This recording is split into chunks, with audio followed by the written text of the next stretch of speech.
হাসি। হ্যাঁ আব্বু। কিরে, আজকাল বান্ধবী বাড়ি যাওয়ার নাম করে বাইকে পেছনে চেপে ঘুরে বেড়ানো হচ্ছে? তুমি কখন দেখলে? যেটা বললাম সেই কথার উত্তর দে। আসলে আব্বু। তার মানে তুই ঘুরছিলিস? আমি ঠিকই দেখেছি। হ্যাঁ ঘুরছিলাম, কারণ আমরা অনেকদিন আগে থেকে রিলেশনশিপে আছি। এসব কি বলছিস তুই? থামো, ছেলেটা কি করে? তার নাম কি? ঠিকানা কি? তা জেনে তুমি কি করবে? ওর বাড়ি যেতাম। কিন্তু কেন? বিয়ের সম্বন্ধ নিয়ে। সত্যি বলছো আব্বু? তোর বিয়েটা হলে কিছু মানুষের কুনজর থেকে তো উদ্ধার হবি। হ্যাঁ তুমি ঠিকই বলেছো আব্বু। তুমি চিন্তা করো না, আমার দিকে কেউ খারাপ নজর দিলে সেলিম তার চোখ দুটো তুলে নেবে। গিন্নি, ও গিন্নি, কি হয়েছে? তোমার সে গুণধর ছেলে কই? কেন? আছে কিনা সেটা বলো। আজ হঠাৎ ছেলের এত খোঁজ, তা কি হয়েছে শুনি? আরে কানাপাড়ায় সাজিদ ভাইয়ের মেয়ের সাথে আমাদের সেলিমের বিয়ের কথা বলেছে। সেটা তো ভালো কথা, তবে ছেলেটাকে আগে জানো ও বিয়ে করবে কিনা? তাছাড়া আজকালকার ছেলে যদি পছন্দের কেউ থাকে। আরে সেটা তো আমি ভাবিনি। হয়তো সেলিম, ওকে জিজ্ঞাসা করো। থাক মা, আর জিজ্ঞাসা করতে হবে না, আমি সব শুনেছি। তাহলে বলে ফেল তোর পছন্দের কেউ আছে কিনা।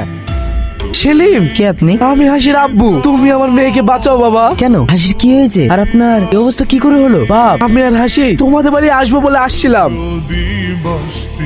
কি ব্যাপার, এভাবে রাস্তা আটকালে কেন? রাস্তা ছাড়ো। আরে থামুন থামুন, রাস্তা ছেড়ে দেবো বলে তো আর আটকায়নি শ্বশুর মশাই। চুপ। এই, কে তো শ্বশুর? একবার যদি উল্টো পাল্টা বকিস তাহলে তো জিভটা ছিঁড়ে ফেলে দেবো। সর সামনে থেকে। আমি তো সেদিনই বলেছিলাম যেভাবেই হোক আমি হাসিকেই বিয়ে করব। আচ্ছা, তুই আমার পিছনে এইভাবে পড়ে আছিস কেন? কেন মনে নেই? সেদিন তোর জন্য আমি মার খেয়েছিলাম, সে রাগ তোলার জন্য, আর তোকে বিয়ে করে ওই শালা সেলিমকে শিক্ষা দেওয়ার জন্য। চল। ছাড়, এই, ছাড় আমাকে। ছাড় আমার মেয়েকে। ছাড়, ছাড় বলছি।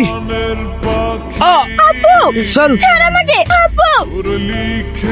ও বুঝতে পেরেছি, ওরা তো মার খেয়েও শিক্ষা হয়নি। আপনি কোনো চিন্তা করবেন না, আমি যেভাবে হোক হাসিকে ফিরিয়ে আনবো। সেলিম, আমি তো সবই বুঝলাম, হাসি ওনার মেয়ে, কিছুক্ষণটা হাসিকে তুলে নিয়ে গেছে, কিন্তু তোর কি? আব্বু, তোমার হবু বৌমা। তাহলে তুই এখনো দাঁড়িয়ে আছিস কেন? তাড়াতাড়ি যা, বৌমাকে ফিরে নিয়ে আয়। হ্যাঁ চল চল। ছাড় আমাকে, ছেড়ে দে বলছি। আমি এ বিয়ে করব না। বিয়ে তো তোমাকে করতেই হবে সোনা, নইলে বিয়ের আগেই ফুলসজ্জা হয়ে যাবে। মৌলানা সাহেব, বিয়ে পড়ানো শুরু করুন। হ্যাঁ। সেলিম, কিরে, চলে এসেছিস? হ্যাঁ আসতে হলো, কি করব? তুই আমার হবু বউকে তুলে এনেছিস, আর আমি কি বাড়িতে বসে বসে আঙুল চুষবো? তুই আঙুল চুষবি কামড়া চুষবি সেটা তোর ব্যাপার, কিন্তু হাসিকে আমি বিয়ে করব, আমাকে কেউ আটকাতে পারবে না। তাই নাকি? হ্যাঁ, হাসি যদি আমার না হয় ওকে কারো হতে দেবো না, তোদের দুজনকে এখানেই পুঁতে দেবো।